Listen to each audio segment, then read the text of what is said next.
Hello and welcome on my YouTube channel Mohammad Zakaria, and today we will learn the remaining part of chapter 4 primary economic activities of standard 12th geography.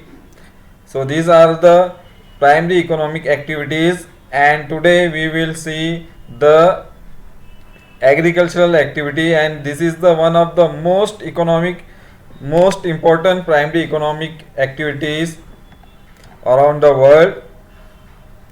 So according to the environmental conditions surrounding environment, the agricultural activities are performed by different methods. सो जो surrounding environment मौजूद रहता है किसी भी area में, उसके according जो है एग्रीकल्चरल एक्टिविटीज परफॉर्म की जाती है अलग अलग मेथड्स के थ्रू. तो अलग अलग मेथड्स की वजह से जो प्राइमरी इकोनॉमिक एक्टिविटीज़ है उसकी अलग अलग टाइप्स की गई है, और उससे रिलेटेड यहाँ पर हमें एक क्वेश्चन दिया गया है, ट्राई दिस. तो इसमें हमें इमेज दी गई है जो एग्रीकल्चर परफॉर्म की जाती है. देन बी कॉलम में कैरेक्टरिस्टिक्स दिए गए हैं, और सी में जो टाइप्स ऑफ एग्रीकल्चर है, यानी कि जो एग्रीकल्चर एक्टिविटी परफॉर्म की जाती है उनके भी अलग अलग टाइप्स और उसके अलग अलग नेम्स पाए जाते हैं. तो हमें जो इमेज दी गई है ए कॉलम में, उसके अकॉर्डिंग उसके कैरेक्टरिस्टिक्स को उसके सामने मैच करना है, और उसका जो टाइप है, जो नेम है, उसे हमने उसके सामने मैच करना है सी कॉलम में. तो इस तरह से ये क्वेश्चन हमें सॉल्व करना है. Complete the chain by observing the column A B and C. Write the number of the relevant characteristics and type of agriculture in column A. So हमें कॉलम ए के अंदर यहाँ पर उनके एग्रीकल्चरल एक्टिविटीज़ के कैरेक्टरिस्टिक्स लिखना है, और टाइप ऑफ एग्रीकल्चर नंबर जो टाइप से यहाँ पर दिया गया, तो हमें यहाँ पर उसका नंबर मेंशन करना है. जो भी राइट कैरेक्टरिस्टिक्स और राइट टाइप ऑफ एग्रीकल्चर है, हमें ए कॉलम में उसे राइट डाउन करना है. सो पहली इमेज जो है, इसमें इमेज दी गई है और सामने बी कॉलम में कैरेक्टरिस्टिक्स, देन यहाँ पर टाइप दिए गए. तो ये रॉन्ग है, हमें इसे अभी सीक्वेंस वाइज जो है राइट वे में उसे मैच करना है. तो इस तरह से क्वेश्चन में दिए गए अलग अलग टाइप्स दिए गए, इमेज दिए गई है और उनके नेम दिए गए टाइप्स ऑफ एग्रीकल्चर. तो ये सब हमें राइट मैनर में राइट सीक्वेंस से उन्हें मेंशन करना है according to their image. So number 1 image is given here. तो इसके जो कैरेक्टरिस्टिक्स है इस एग्रीकल्चर के, वो है fruits, flower, medicinal plants, ornamental plants, etc. are produced for commercial use. तो इस टाइप के एग्रीकल्चरल एक्टिविटी के अंदर fruits, flower, medicinal plants, ornamental plants जो है उसके ग्रोथ की जाती है, और उनका जो मेन पर्पस रहता है वो कमर्शियल यूज रहता है. कमर्शियल यूज मीन्स उन्हें प्रॉफिटेबल बिजनेस करना रहता है, यानी कि जो भी प्रोडक्शन उन्हें मिलता है उसे मार्केट में सेल करते हैं और ज़्यादा से ज़्यादा प्रॉफिट जो है वो हासिल करने की इसमें कोशिश करते हैं. तो इस एग्रीकल्चरल एक्टिविटी जो है इस टाइप के अंदर जो एग्रीकल्चर परफॉर्म किया जाता है उसमें use of manual labour and mechanisation. तो इसके अंदर जो मैन पावर है, यानी कि इंसान खुद किसान इसके अंदर इस तरह के एग्रीकल्चर में काम करता है, और मशीनरीज का भी यूज़ किया जाता है इसके अंदर. मैकेनाइजेशन यानी कि मैन एंड टेक्नोलॉजी दोनों इसके अंदर इस तरह के एग्रीकल्चर में यूज़ की जाती है. Practised in tropical, Mediterranean and temperate region where climate is supportive. तो इस तरह की एग्रीकल्चरल एक्टिविटी जो है वो ट्रॉपिकल रीजन में परफॉर्म की जाती है. देन मेडिटेरेनियन रीजन जो है, जो मेडिटेरियन सी के आइदर साइड, बोथ साइड के तरफ जो है ये एक्टिविटी परफॉर्म की जाती है. एंड टेम्परेट रीजन, तो इस तरह की तीनों रीजन के अंदर इस तरह की एग्रीकल्चरल जो एक्टिविटी परफॉर्म की जाती है. तो इस एग्रीकल्चरल एक्टिविटी जो है, जो कैरेक्टरिस्टिक्स देखिए, उसका नेम है हॉर्टिकल्चर. तो जिसके अंदर fruit, flowers, medicinal plants, ornaments plants की ग्रोथ की जाती है, उन्हें प्रोड्यूस किया जाता है. इस तरह की एग्रीकल्चरल एक्टिविटी को कहा जाता है हॉर्टिकल्चर एग्रीकल्चर एक्टिविटी। तो ये इसके कैरेक्टरिस्टिक्स है और भी हमें यहाँ पर उनके नंबरिंग देना है। तो ये है नंबर 6 जो हमें क्वेश्चन में दिया गया है, उस पर ये नंबर 6 में है। तो नंबर 6 का राइट कैरेक्टरिस्टिक्स है जो पहली इमेज दी गई है। देन जो टाइप ऑफ एग्रीकल्चर है वो है बी जो कॉलम में दिए गया है। तो ये बी पर है, हॉर्टिकल्चर इसका नेम है। Then next image, so next image and their characteristics are, so characteristics number 5, modern type of agriculture. So this type of agriculture is a modern type of agriculture, fulfill the demands of urban people, it is developed in fringe areas. So ये एक modern तरह की agricultural activities है जो urban area है, जो शहर होते हैं उनके जो सराउंडिंग एरियाज रहते हैं उसके अंदर ये एग्रीकल्चरल एक्टिविटी जो है वो परफॉर्म की जाती है। Maximum production from limited agricultural area. तो इसके अंदर जो एरिया जो रहता है फार्म का, जो खेत की साइज रहती है वो बहुत ज़्यादा लिमिटेड रहती है, छोटे फार्म रहते हैं और उससे मैक्सिमम प्रोडक्शन जो आ जाता है क्रॉप्स का, ज़्यादा से ज़्यादा क्रॉप्स जो है उससे ग्रो की जाती है, उनका प्रोडक्शन किया जाता है। Use of capital is high. तो इसके अंदर जो पैसा है, जो कैपिटल है वो ज़्यादा लगता है क्योंकि जो प्राइस ऑफ लैंड रहती है वो बहुत ज़्यादा हाई रहती है। देन टेक्नोलॉजी का यूज़ किया जाता है जिसकी वजह से कैपिटल ज़्यादा लगता है इसके अंदर। Along with use of manual labour, use of scientific technology, knowledge and capital also use.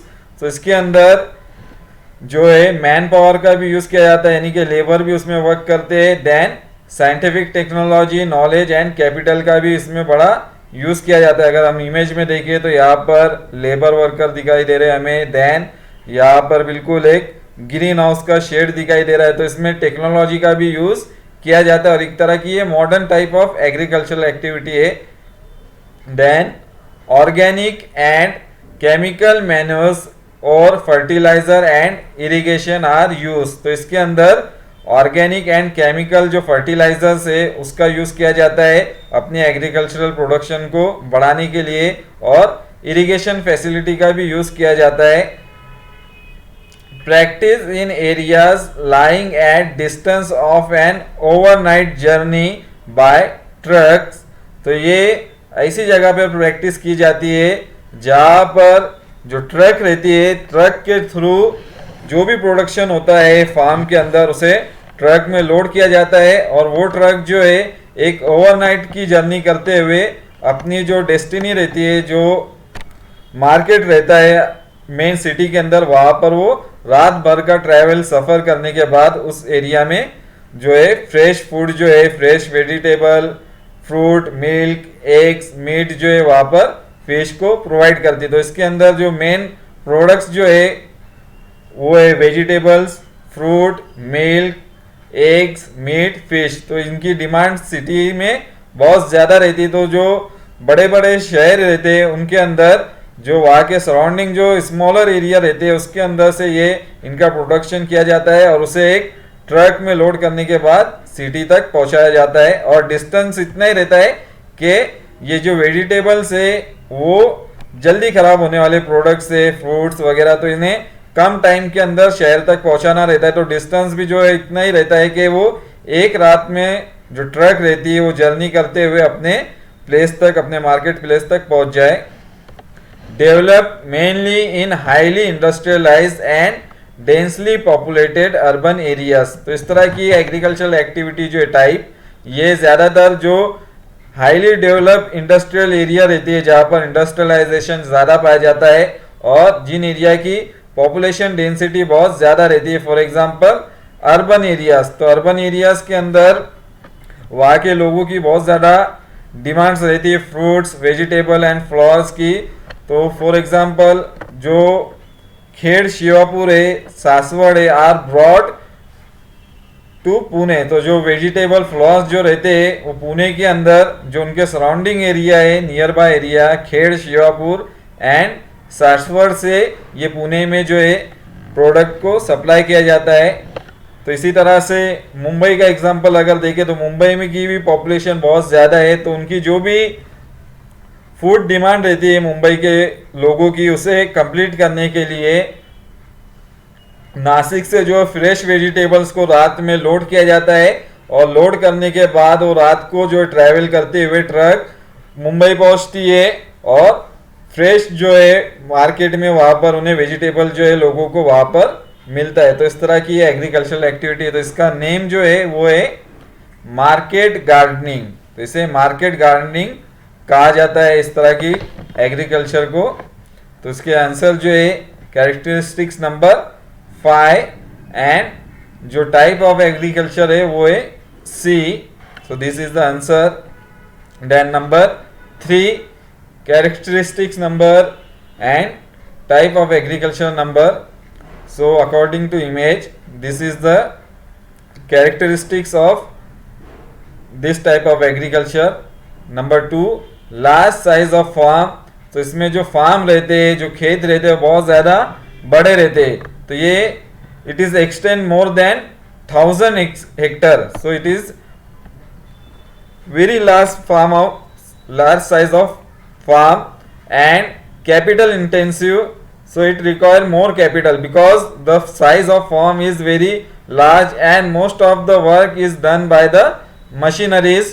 So purchase of land, purchase of machineries, maintenance of machineries, it requires lot of capital. तो इसके अंदर पैसा जो है बहुत ज़्यादा लगता है। Then it is monoculture. Monoculture means it is highly specialised in one crop. तो जो भी फार्म रहता है उसमें सिर्फ एक ही तरह की क्रॉप जो है उसे ग्रो किया जाता है, सिर्फ एक ही तरह की फसल जो है पूरे खेत से हासिल की जाती है, उसमें कोई मिक्स क्रॉप की जो है प्रोडक्शन नहीं की जाती। अगर वो फार्म अगर वीट का है तो इंटायर फार्म से सिर्फ वीट की प्रोडक्शन ली जाती है। तो इसे मोनोकल्चर कहते हैं। Monoculture means one. तो इसमें सिर्फ एक ही फसल को जो है वो हासिल किया जाता है, उसकी एग्रीकल्चर की जाती है। फॉर एग्जांपल वीट एग्रीकल्चर अगर कर रहे हैं तो पूरे थ्रू आउट द ईयर सिर्फ उस खेत के अंदर से सिर्फ वीट का ही प्रोडक्शन जो है वो किया जाएगा। Then use of machineries from sowing to harvesting. तो इसमें जितने भी काम रहते हैं एग्रीकल्चरल एक्टिविटीज के, वो सारे काम जो है वो मशीनरीज के जरिए किए जाते हैं, यहाँ तक के सोइंग से हार्वेस्टिंग तक। यानी सोइंग से यानी कि बीज लगाने से, बीज बोने से तो हार्वेस्टिंग तक, फसलों की कटाई तक जितने भी काम रहते हैं वो सब के सब जो है वो मशीनरीज के जरिए किए जाते हैं।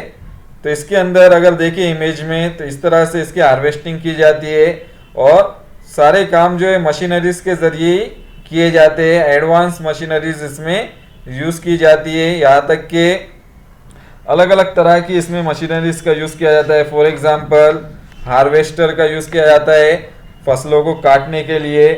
देन लेवलर का यूज़ किया जाता है लैंड को लेवल करने के लिए।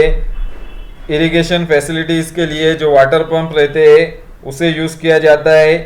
ड्रिलर यूज़ किए जाते हैं सीड को ड्रिल करने के लिए, ज़मीन के अंदर बीज बोने के लिए सीड ड्रिलर्स का यूज़ किया जाता है। तो इस तरह की बहुत सारी इसमें मशीनरीज जो है वो अलग अलग यूज़ की जाती है। जैसे इस इमेज में देख रहे हैं ये स्प्रे कर रही है मशीन, फर्टिलाइजर का स्प्रे किया जा रहा है क्रॉप के ऊपर। देन कुछ खेत तो इतने बड़े रहते हैं, कुछ फार्म की साइज इतनी बड़ी रहती है कि उसके अंदर बड़े पैमाने पर मशीनरीज यूज़ की जाती है।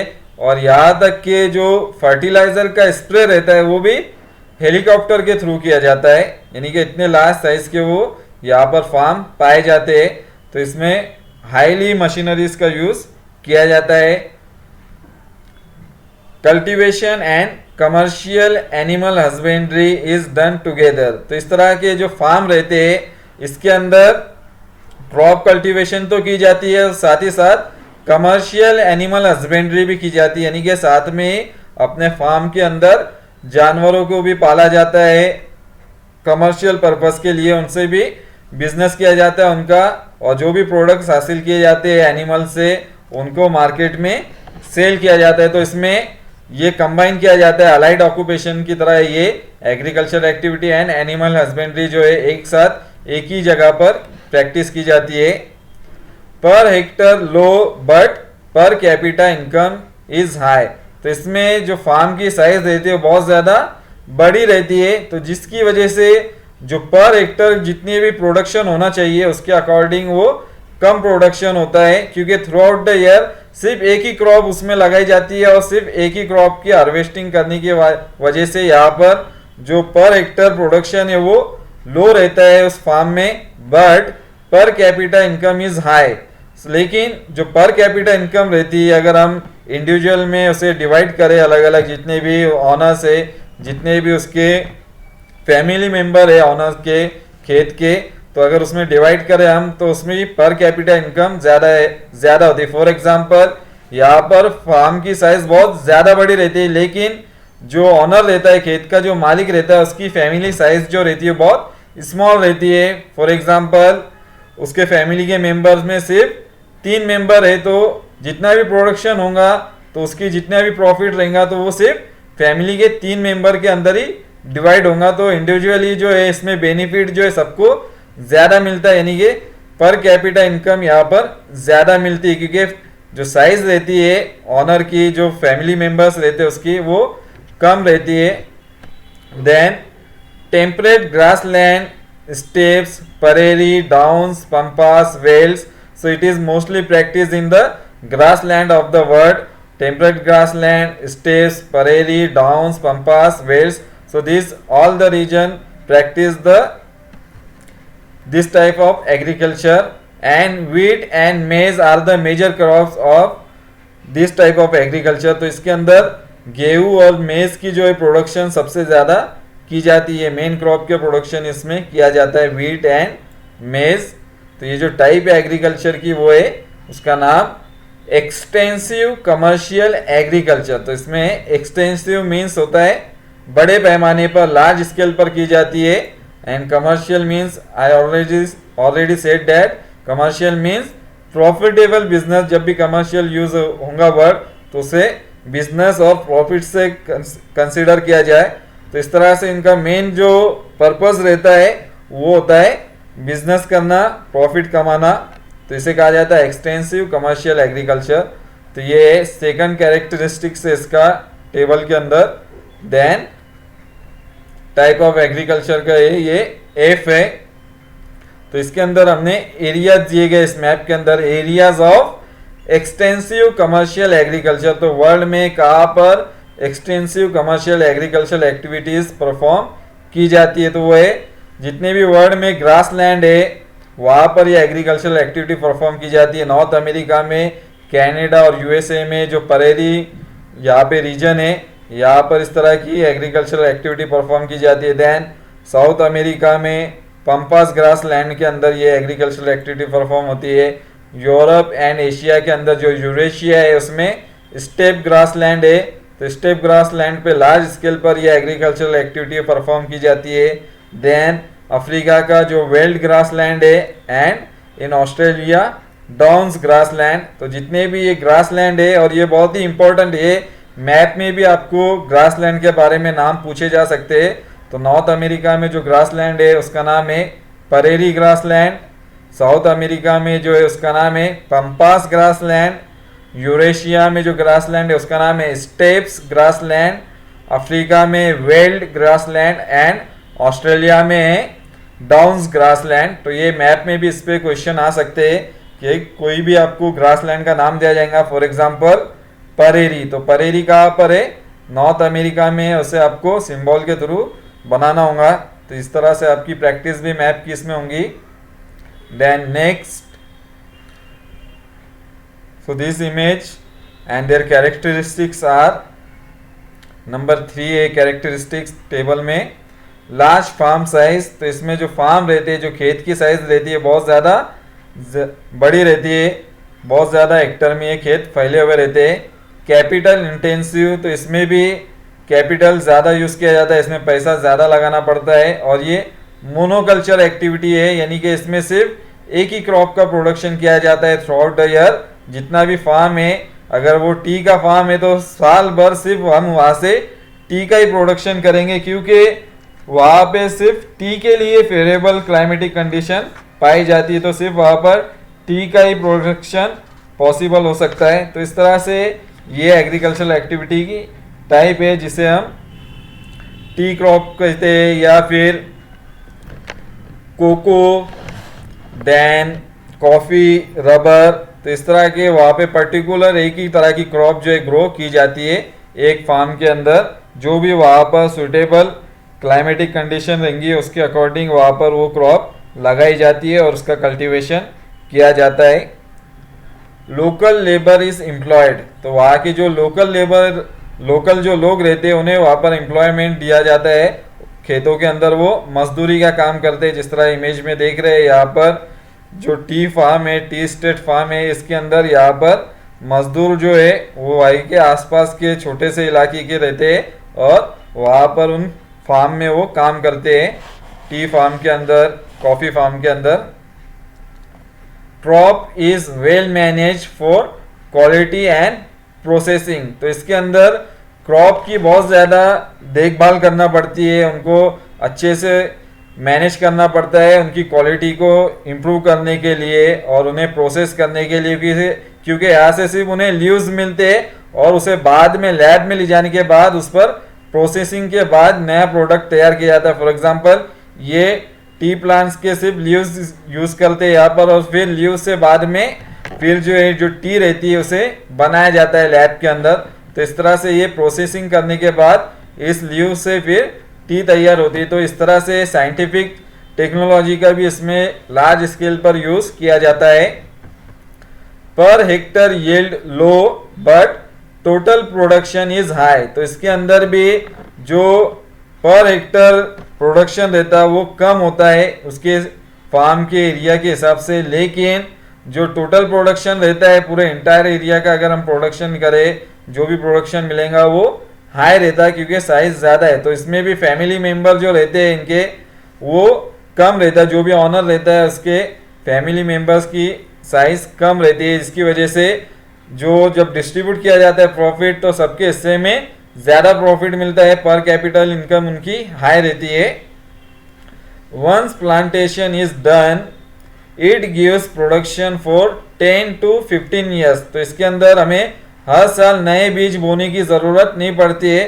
Sowing seeds are not required every year because एक बार हमने प्लांट्स लगा दिया टी का या कॉफ़ी का तो उससे हम उसकी जो प्रोडक्शन है 10 से 15 साल तक उसी प्लांट से हम प्रोडक्शन हासिल कर सकते हैं, क्योंकि इसमें जो है रूट से ही प्लांट्स को नहीं निकाला जाता, सिर्फ उनके लीव्स जो है उनके जो पत्ते रहते हैं उनका यूज़ किया जाता है, या जो भी उनके ऊपर फ्रूट्स लगते हैं उन्हें निकाला जाता है। बाकी पूरा प्लांट्स जो रहता है वो अपनी जगह वैसे ही मौजूद रहता है और बाद में फिर से उनके ऊपर पत्ते आ जाते हैं, या फिर फ्रूट्स जो है अगर दूसरा ट्री है तो फ्रूट की ग्रोथ भी उन पर ऑटोमेटिकली कुछ टाइम बाद निकालने के फिर से नए फ्रूट्स उसमें लग जाते हैं। तो एक बार प्लांट लगाने के बाद 10 से 15 साल तक उसी प्लांट से हमें प्रोडक्शन जो है वो मिलता है। Tea, coffee, rubber, cocoa etcetera spice plantation in Kerala, so इसके अंदर हमें टी, कॉफ़ी, रबर, कोको इस तरह के प्रोडक्ट्स मिलते हैं। देन स्पाइस जो मसाले रहते हैं तो स्पाइस प्लांटेशन भी बड़े पैमाने पर केरला में होता है। Then cashew nut plantation in Konkan region, so this all are the example of this type of agriculture. तो ये एग्रीकल्चरल एक्टिविटी ज़्यादातर Malaysia, India, Sri Lanka, Brazil, Indonesia, Caribbean island, Philippines, Thailand and Vietnam के अंदर परफॉर्म की जाती है। यहाँ पर लार्ज स्केल पर इस तरह की एग्रीकल्चरल एक्टिविटी परफॉर्म की जाती है जिसका नाम है प्लांटेशन एग्रीकल्चर। इसको प्लांटेशन एग्रीकल्चर कहते हैं। डायरेक्ट ये प्लांट्स लगाए जाते हैं, टी का प्लांट हो, रबर का हो, कॉफ़ी का हो, और उस प्लांट से फिर एग्रीकल्चरल जो प्रोडक्ट्स है उसे हासिल किया जाता है, ऑब्टेन किया जाता है। तो इसके जो आंसर है वो है number 3, characteristics and type of agriculture है E. After that characteristics of this image, the characteristics are number 1 small land holding, तो इसके अंदर जो फार्म की साइज रहती है बहुत ही स्मॉल रहते हैं, 1 हेक्टर to 1.5 हेक्टर तक इसमें फार्म की साइज रहती है।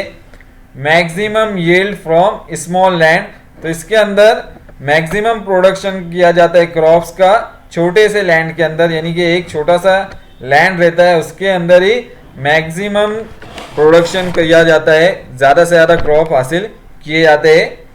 फूड क्रॉप्स आर डोमिनेंट, तो इसके अंदर जो फूड क्रॉप्स रहती है उनका प्रोडक्शन ज़्यादा किया जाता है। For example rice, then vegetables, wheat, तो इस तरह की जो भी फूड क्रॉप्स है उनका डोमिनेशन रहता है इसके अंदर, उनके प्रोडक्शन इसमें ज़्यादा की जाती है। Manual labour and use of animals, तो इसमें जो फार्म की साइज रहती है बहुत ज़्यादा स्मॉल रहती है, जिसकी वजह से इसमें जो साइंस एंड टेक्नोलॉजी जो है मशीनरीज का यूज़ करना पॉसिबल नहीं रहता है, क्योंकि मशीनरीज यूज़ करने के लिए फार्म की साइज़ का भी ज़्यादा होना ज़रूरी है। तो इसमें फार्म की साइज़ बहुत ही स्मॉल रहती है, तो इसलिए सारे काम जो है वो मैनुअल लेबर के ज़रिए किए जाते हैं। जो मजदूर रहते हैं वो सारे एग्रीकल्चरल काम इसमें करते हैं, और साथ ही साथ एनिमल को भी यूज़ किया जाता है एग्रीकल्चरल एक्टिविटी के अंदर, जैसे कि हल चलाने के लिए एनिमल का यूज़ किया जाता है। तो इस तरह से मैन एंड एनिमल जो है वो यूज़ किए जाते हैं इस तरह के एग्रीकल्चर में। Then areas of this type of agriculture are China, India, Japan, Korea, Sri Lanka and East Asian countries. तो ये China, India, Japan, Korea, Sri Lanka और ईस्ट एशियन कंट्रीज में ये एग्रीकल्चरल एक्टिविटी परफॉर्म की जाती है लार्ज स्केल पर। Rice is the major crop, तो राइस जो है इस तरह की एग्रीकल्चरल एक्टिविटी की ये मेजर क्रॉप है, सबसे ज़्यादा प्रोडक्शन राइस का इसमें किया जाता है। तो इस तरह के एग्रीकल्चरल एक्टिविटी का नाम जो है वो है intensive subsistence agriculture. Intensive means है स्मॉल स्केल पर, कम पैमाने पर, खेत की साइज भी छोटी रहती है, किसान ज़्यादातर इसमें जो रहते हैं पुअर रहते हैं, गरीब किसान रहते हैं, ज़्यादा उनकी ज़मीनें नहीं रहती बड़ी। देन सब्सिस्टेंस इसे कहा जाता है, सिर्फ जो भी प्रोडक्शन होता है इसमें वो ज़्यादातर जो फार्मर रहता है वो अपने फैमिली में ही उसका यूज़ कर लेता है, यानी कि जो भी उसकी नीड्स रहती है फार्मर की फैमिली की, तो जो भी एग्रीकल्चर लैंड से प्रोडक्शन मिलता है इसके अंदर वो मैक्सिमम यूज़ जो है उसका अपने फैमिली के लोगों को जो फूड की जो भी डिमांड रहती है उसे कंप्लीट करने के लिए वो यूज़ कर लेता है, और बाद में जो बचता है एक्स्ट्रा उसे ही सिर्फ वो मार्केट में उतना सेल करता है। तो ये सब्सिस्टेंस लेवल पे की जाती है, सिर्फ उनका फार्मर का इसमें गुजर बसर होता है, ज़्यादा प्रॉफिटेबल या एग्रीकल्चरल एक्टिविटी नहीं है, इसलिए इसे इंटेंसिव सब्सिस्टेंस एग्रीकल्चर कहा जाता है। तो इसके जो आंसर है वो है नंबर 1 कैरेक्टरिस्टिक्स है इसका, और जो टाइप ऑफ एग्रीकल्चर है वो है D.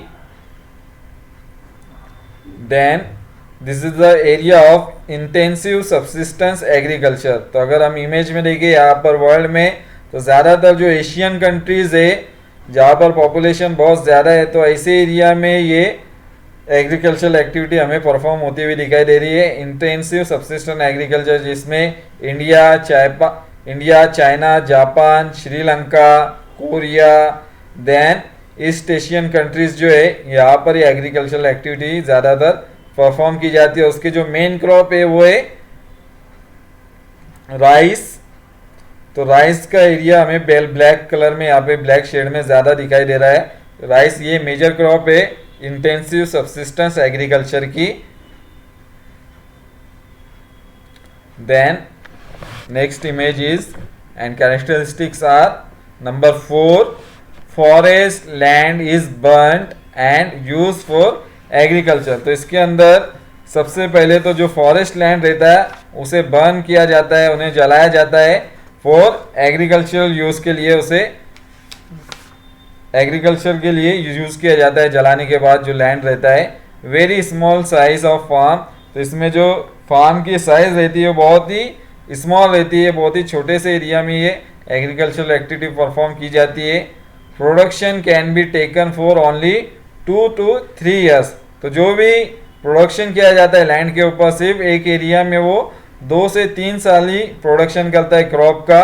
Then land left fallow and move ahead looking for another land. तो 2-3 साल तक वहाँ पर एग्रीकल्चरल एक्टिविटी परफॉर्म करने के बाद जो फार्मर रहता है वो उस ज़मीन को छोड़कर किसी दूसरी ज़मीन की तलाश में चले जाता है, एक नई ज़मीन की तलाश में चले जाता है, और फिर से वही प्रोसेस वो अपनाता है, फिर से नए एरिया में जाने के बाद फिर से वो फॉरेस्ट लैंड को बर्न करता है और उस ज़मीन के हिस्से पर फिर वो एग्रीकल्चरल एक्टिविटी परफॉर्म करता है। तो एक तरह से साइकिल रहता है, एक एरिया में रुककर वो 2 से 3 साल तक एग्रीकल्चरल एक्टिविटी परफॉर्म करता, फिर जैसे जैसे टाइम गुजरता है वैसे वैसे जो फर्टिलिटी रहती है सॉइल की वो डिक्रीज होती जाती है और सॉइल इरोजन ज़्यादा होते जाता है। तो जो प्रोडक्शन होता है क्रॉप का वो धीरे धीरे कम होता जाता है। फॉर एग्जांपल पहले साल में प्रोडक्शन बहुत ज़्यादा मिलता है, दूसरे साल में जो ज़मीन से प्रोडक्शन मिलता है वो कम हो जाता है और तीसरे साल में और भी ज़्यादा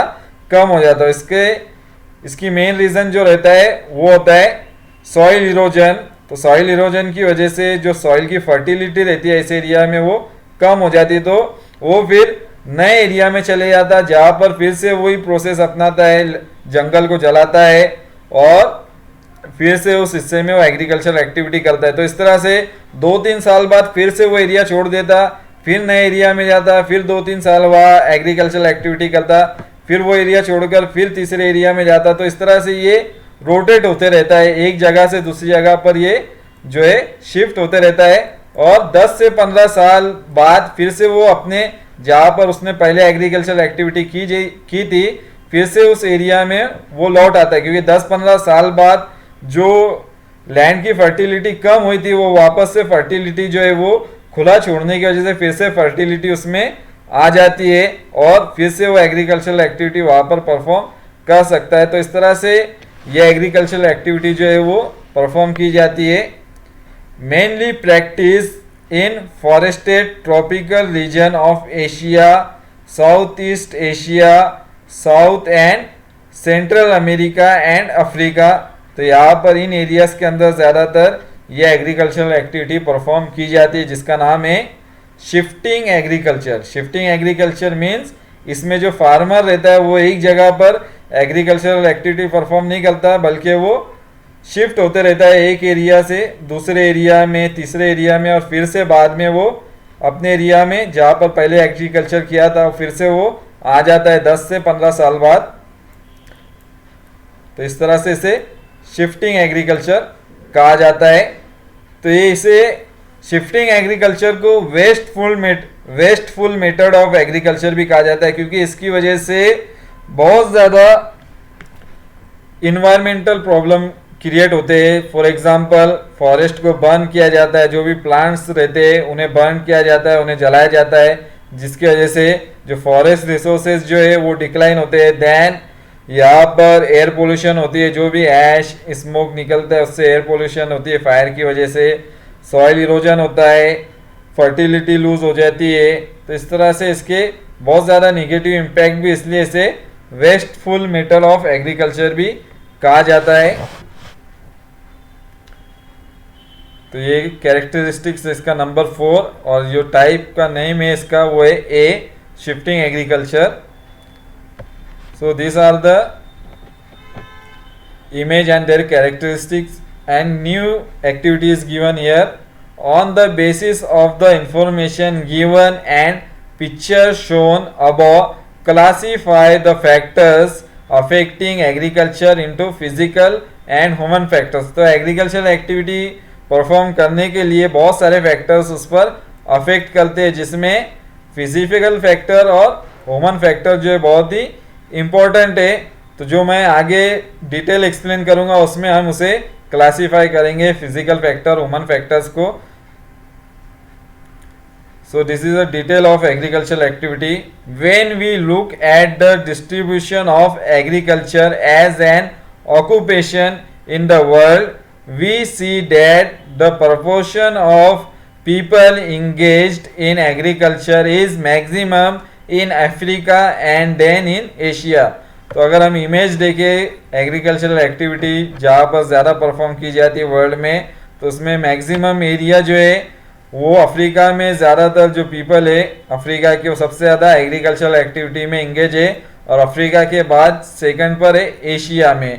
तो एशिया में और अफ्रीका में सबसे ज़्यादा पीपल जो है एग्रीकल्चरल एक्टिविटी से जुड़े हुए हैं। Though the area under agriculture is more extensive in Europe, the Americas and Australia, the percentage of population engaged in this activity is very less. तो अगर हम देखें तो यहाँ पर यूरोप, अमेरिका जो है, साउथ अमेरिका, नॉर्थ अमेरिका और ऑस्ट्रेलिया के अंदर जो एग्रीकल्चरल एक्टिविटी है वो बहुत ज़्यादा बड़े एरिया में परफॉर्म की जाती है। फार्म की जो साइज है बहुत ज़्यादा बड़ी है इन कॉन्टिनेंट्स के अंदर, but the percentage of population engage in this activities very less. तो लेकिन वहाँ पे जो लोग है एग्रीकल्चरल एक्टिविटीज से बहुत कम जुड़े हुए, क्योंकि फार्म की साइज ज़्यादा है लेकिन वहाँ पर पॉपुलेशन डेंसिटी, पॉपुलेशन कम होने की वजह से जो ऑनर्स रहते हैं, फैमिली मेंबर्स, साइज जो रहती है उनकी कम रहती है, इसलिए फार्म की साइज ज़्यादा रहती है और लिमिटेड लोग जो है वो एग्रीकल्चरल एक्टिविटी से इंगेज यहाँ पर हमें नज़र आते हैं। Then generally the developed countries of the world have less population engaged in agriculture. तो जो डेवलप कंट्रीज़ है, तो डेवलप कंट्रीज़ की जो पॉपुलेशन है वो बहुत कम इंगेज है एग्रीकल्चरल एक्टिविटीज़ में, और उसका मेन रीज़न है क्योंकि वहाँ की ज़्यादातर पॉपुलेशन जो है वो सेकेंडरी एंड टर्शरी ऑक्यूपेशन में ज़्यादा इंगेज रहती है डेवलप कंट्रीज़ के, और एग्रीकल्चरल ऑक्यूपेशन में वो कम इंगेज रहते हैं डेवलप कंट्रीज़ के अंदर। While the share of population engaged in agriculture is higher in developing countries. तो पॉपुलेशन का परसेंटेज जो है लोगों का वो डेवलपिंग कंट्रीज में ज़्यादा है। ज़्यादातर डेवलपिंग कंट्रीज के लोग जो है वो एग्रीकल्चरल एक्टिविटीज़ में इंगेज रहते हैं, उनका मेन ऑक्यूपेशन जो है डेवलपिंग कंट्रीज के लोगों का वो एग्रीकल्चर है आज भी। Various crops are produced in the different parts of the world. तो वर्ल्ड के अलग अलग पार्ट्स के अंदर अलग अलग तरह की जो क्रॉप्स ग्रो की जाती है। Various physical and socio economic factors influence the development of agriculture.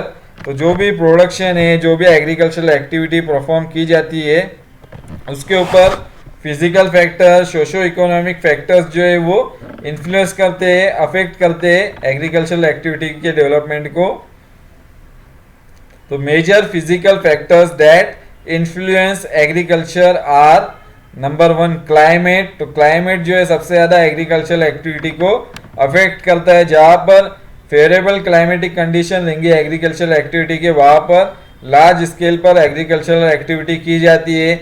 उसके अलावा वेरियस टाइप्स ऑफ क्रॉप को पर्टिकुलर टाइप का क्लाइमेटिक कंडीशन होना ज़रूर रहता है। हर क्रॉप को हम हर रीजन के अंदर ग्रो नहीं कर सकते, उनके लिए एक सूटेबल क्लाइमेटिक कंडीशन होना चाहिए, सिर्फ उसी क्लाइमेटिक कंडीशन में उनकी ग्रोथ हो सकती है। फॉर एग्जांपल जो ऑलिव है तो उसका प्रोडक्शन ज़्यादातर मेडिटेरियन जो क्लाइमेटिक रीजन है उसमें होता है। देन एप्पल जो रहता है जहाँ पर थोड़ा सा कोल्ड क्लाइमेट कंडीशन पाई जाती है उस एरिया में होता है। देन टी कल्टीवेशन जो रहती है हाई रेनफॉल वाले एरिया में होती है। तो इस तरह से क्लाइमेट जो है ये एग्रीकल्चरल एक्टिविटी को अफेक्ट करता है। Then topography of land. Topography means the surface of the land. तो किस तरह का सरफेस है, तो ज़्यादातर एग्रीकल्चरल एक्टिविटी जो फेवरेबल रहती है वो ज़्यादातर प्लेन रीजन में रहती है, लेकिन कुछ जो है हिली एरियाज में भी कुछ क्रॉप्स जो है वो ग्रो होती है। For example tea, then rice and cocoa, rubber. तो इस तरह की टोपोग्राफी जो है अलग अलग क्रॉप के लिए अलग अलग तरह की टोपोग्राफी चाहिए होती है। उस टोपोग्राफी उस लैंड के ऊपर वो क्रॉप की ग्रोथ होती है। Then soil. तो सॉइल जो है ये इम्पोर्टेंट फैक्टर है। फर्टाइल सॉइल जहाँ पर होती है ऐसे एरिया में एग्रीकल्चरल एक्टिविटीज़ ज़्यादा की जाती है। जहाँ पर इनफर्टाइल सॉइल रहती है वहाँ पर एग्रीकल्चरल प्रोडक्शन पॉसिबल नहीं होता है। तो इस तरह से सॉइल भी एक मेजर फैक्टर है एग्रीकल्चरल डेवलपमेंट के लिए। Then water. So water is the one of the most important factor for the development of agricultural activity, क्योंकि क्रॉप की प्रोडक्शन के लिए पानी की बहुत ज़्यादा ज़रूरत रहती है। तो ये भी नेचुरल जो हमें मिलता है ज़्यादातर। Then the economic and social factors include तो इकोनॉमिक और सोशल फैक्टर्स कौन से हैं? जो पहले हमने फिजिकल देखे, तो ये सब नेचुरल फैक्टर्स है, और ये इकोनॉमिक सोशल फैक्टर्स जो है मैन मेड फैक्टर्स है। फॉर एग्जांपल लेबर, तो एग्रीकल्चर लैंड के ऊपर वर्क करने के लिए लेबर रिक्वायर रहते हैं लार्ज स्केल पर। देन मार्केट का होना ज़रूरी है, जो भी प्रोडक्शन होता है उसे सेल करने के लिए मार्केट एरिया होना चाहिए। देन कैपिटल होना चाहिए, बहुत सारा पैसा उसमें लगाना पड़ता है एग्रीकल्चरल एक्टिविटीज़ के अंदर।